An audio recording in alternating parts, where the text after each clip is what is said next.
एक बार की बात है, एक गांव में ललिया अपनी पत्नी लीला के साथ रहता था। ललिया एक नंबर का कामचोर और शराबी था। वो कोई काम धाम नहीं करता था, बस पूरा दिन शराब के नशे में रहता था। लीला लोगों के घरों में सफाई का काम करके जैसे तैसे अपने घर का गुजारा चला रही थी। फिर एक दिन थोड़ी सी जो पीली है, चोरी तो नहीं की है। ओ लीला कहाँ मर गई, जल्दी आ, मुझे बहुत तेज भूख लगी है, जरा मेरे लिए तंदूरी चिकन बना दे, तंदूरी चिकन। कमबख्त कोई काम धाम भी कर लिया कर, पूरा दिन घर में शराब पीकर पड़ा रहता है।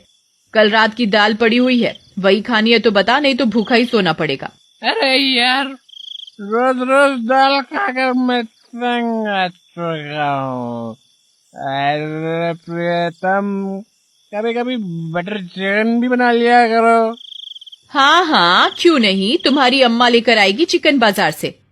तुम कुछ काम धाम तो करते नहीं, ये शुक्र करो कि दाल रोटी खाने को मिल रही है। बड़े आए बटर चिकन खाने वाले।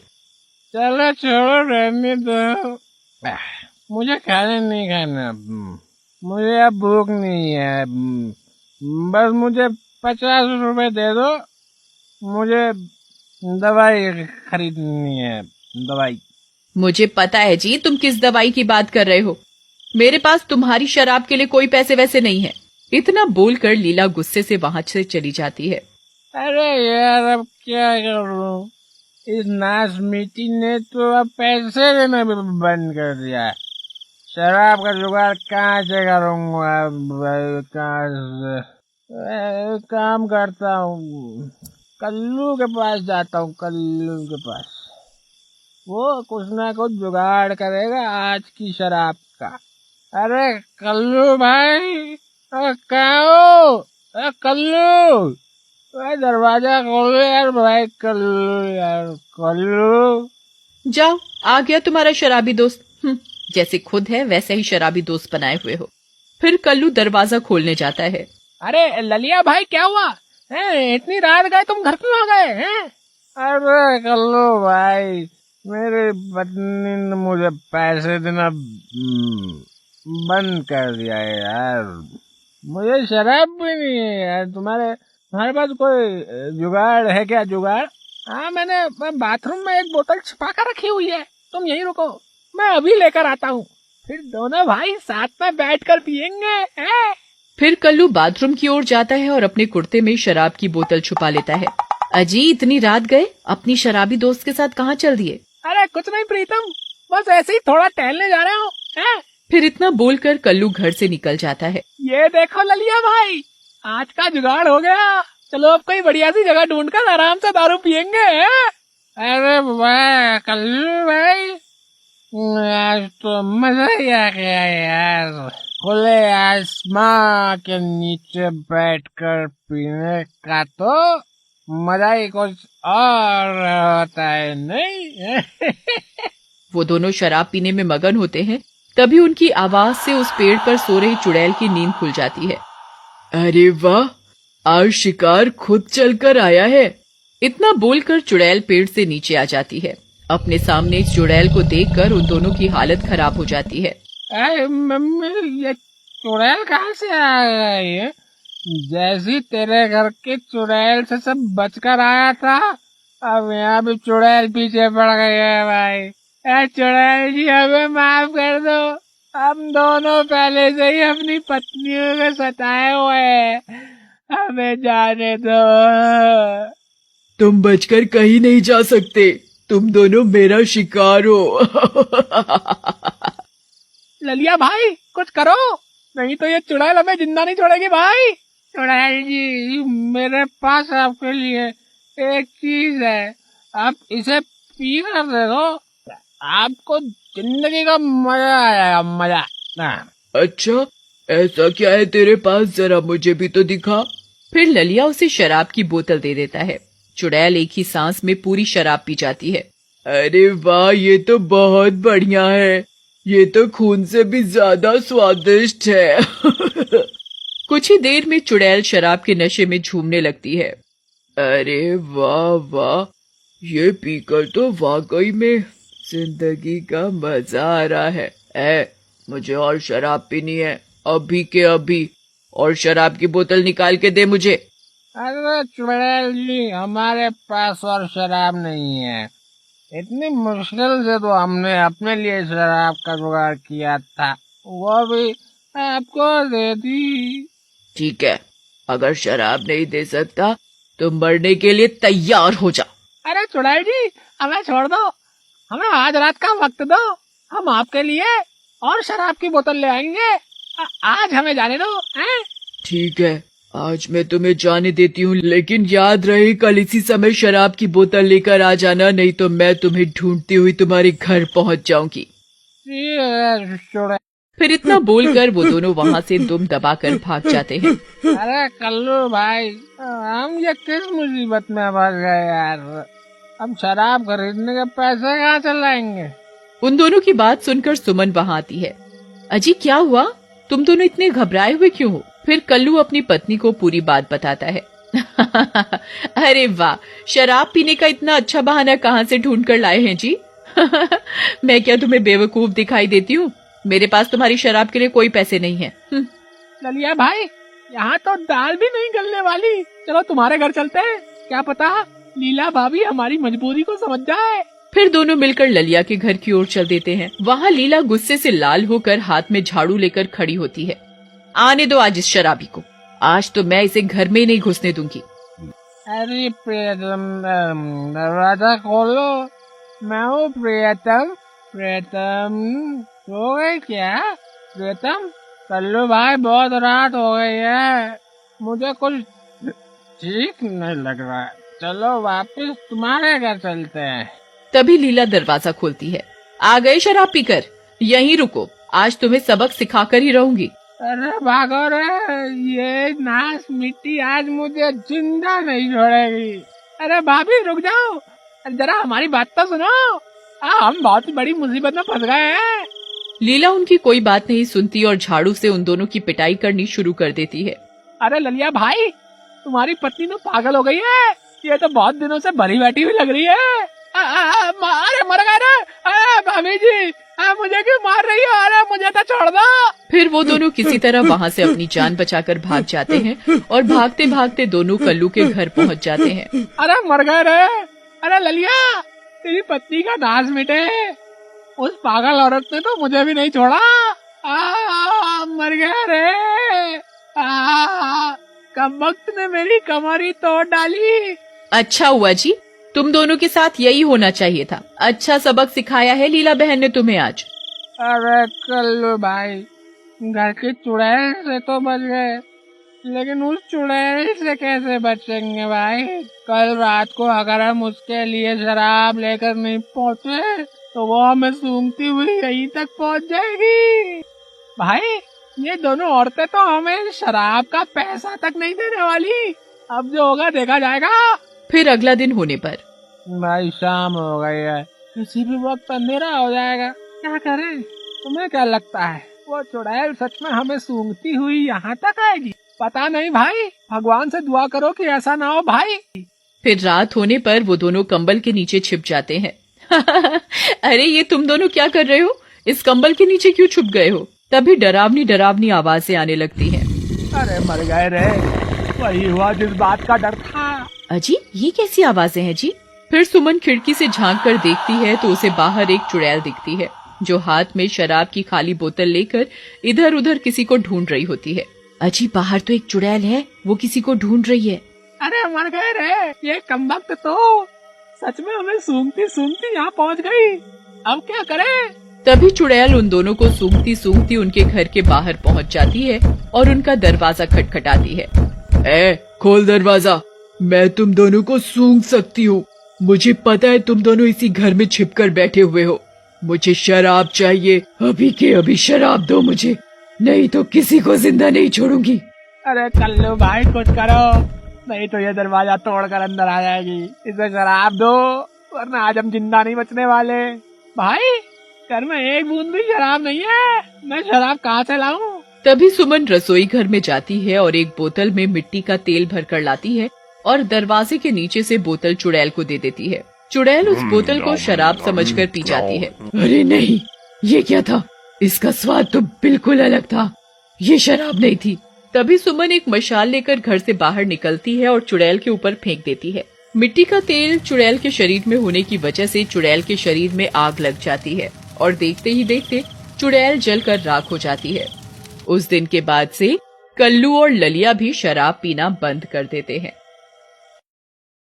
एक समय की बात है, एक छोटे से शहर में एक गरीब परिवार रहता था। उस परिवार में राजू, उसकी बीवी सुमन और 2 बच्चे पलक और राहुल रहते थे। राजू ढंग से कोई काम धंधा नहीं करता था और अक्सर शराब पीकर सुमन को मारता पीटता था। सुमन राजू की शराब पीने की आदत से बहुत ही परेशान थी, पर वो करती भी तो क्या। एक रात जब सुमन अपने बच्चों को खाना खिला रही होती है, तभी शराब पीकर राजू वहाँ आ जाता है। ए सुमन, मुझे पैसे दे, मुझे शराब पीनी है।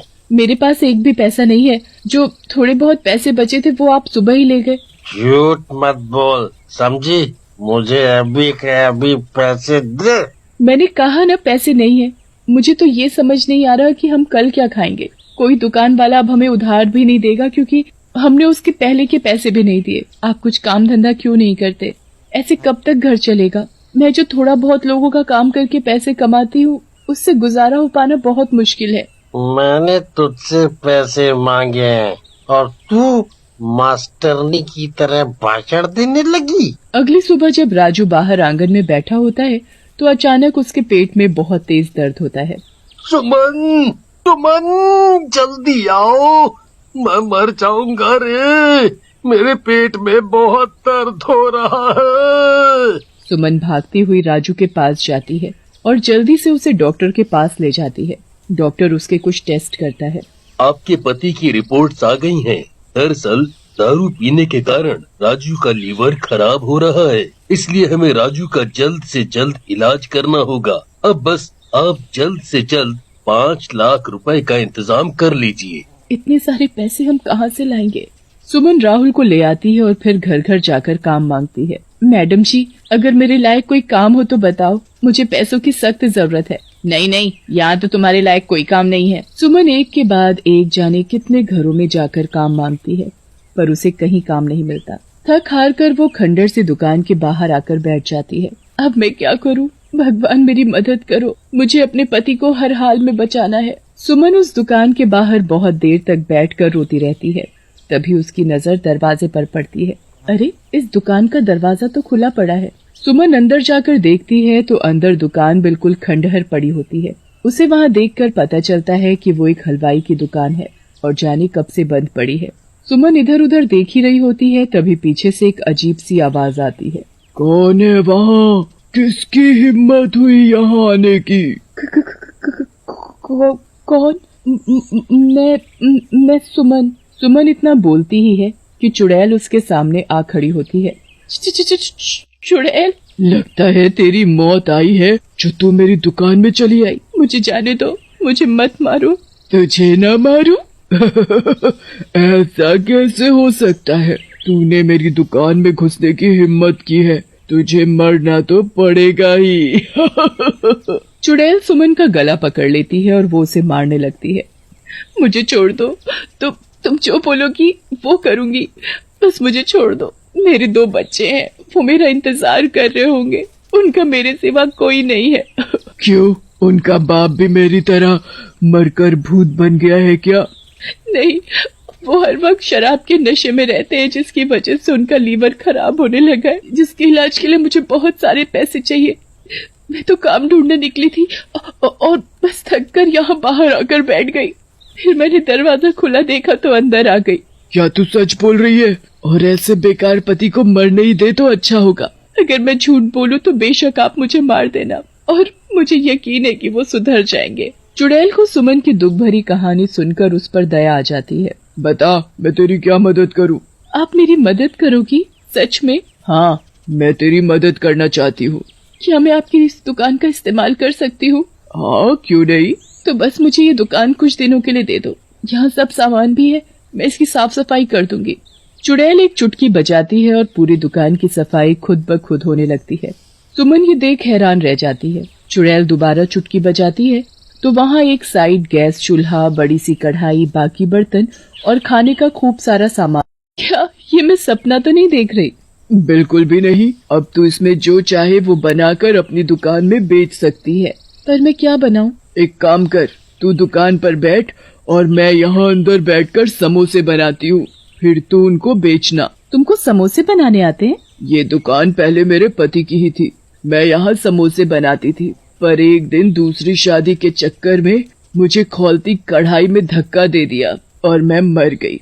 उसके बाद मैं एक चुड़ैल बन गई और मैंने अपने पति से अपनी मौत का बदला ले लिया। उनकी इस दुकान को चलने ही नहीं दिया और मैंने उसको इतना डरा दिया कि उसे यहाँ से भागना पड़ा। ये तो बहुत ही बुरा हुआ तुम्हारे साथ। उसके बाद चुड़ैल कढ़ाई में खूब सारा तेल डालती है, एक तरफ वो आलू का ढेर लगाती है और क्या फटाफट समोसे बनाती है कि सुमन की आंखें तो फटी की फटी रह जाती हैं।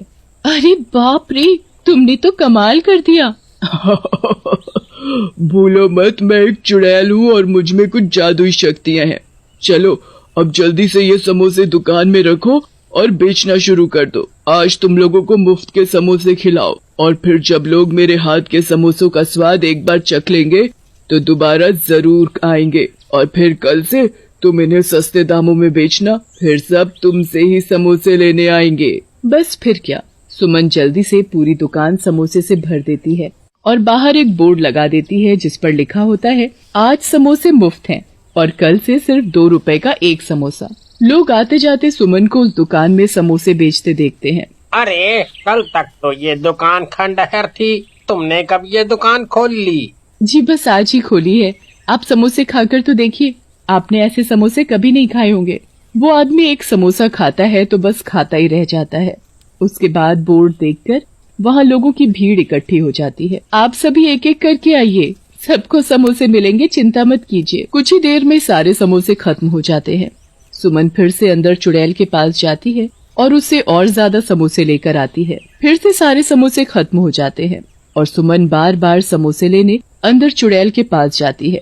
चुड़ैल भी फटाफट समोसे बनाकर तैयार रखती है। पूरा दिन दुकान के आगे लोगों की भीड़ लगी रहती है। बस फिर शाम हो जाती है। अब मुझे अपने बच्चों के पास जाना होगा, वो मेरा इंतजार कर रहे होंगे। ठीक है, कल सुबह जल्दी दुकान खोलनी है तो तुम भी जल्दी आ जाना और ये कुछ समोसे घर ले जाओ, तुम और बच्चे खा लेना। तुम्हारा बहुत बहुत धन्यवाद, तुमने मेरी बहुत मदद की है। उसके बाद सुमन समोसे लेकर अपने घर चली जाती है और सबको भरपेट समोसे खिलाती है। तुम सुबह से कहाँ गई थी और ये समोसे कहाँ से लाई हो? तुम्हारे पास तो पैसे ही नहीं थे, सच सच बता कहाँ गई थी? सुमन बात को यहाँ वहाँ घुमा देती है और राजू को सच नहीं बताती, इसलिए राजू सुमन को खूब मारता है। बस रोज सुमन जल्दी उठकर दुकान खोल लेती, फिर चुड़ैल खूब सारे समोसे बनाती और सुमन उनको सस्ते दाम पर बेचती। इतने सस्ते और स्वादिष्ट समोसे खाने के लिए हमेशा दुकान के सामने लोगों की भीड़ रहती थी।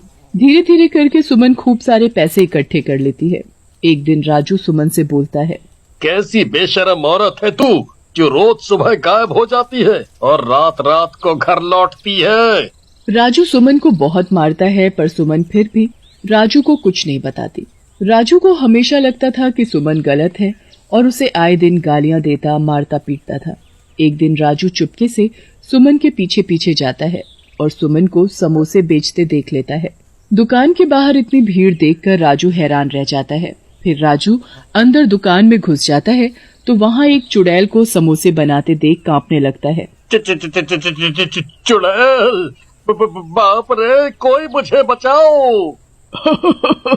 तो तू ही है वो पियक्कड़ राजू जिसकी वजह से बेचारी पूरा दिन इतनी मेहनत कर रही है। तुम मुझे और सुमन को जानती हो? हाँ, मैं तुझे जानती हूँ। मुझे सुमन ने तेरे बारे में बताया कि उसे तेरे इलाज के लिए पैसों की जरूरत है और इसलिए मैं उसकी मदद कर रही हूँ। फिर चुड़ैल उसे सारी बात बताती है कि कैसे सुमन उसकी दुकान के बाहर रो रही थी।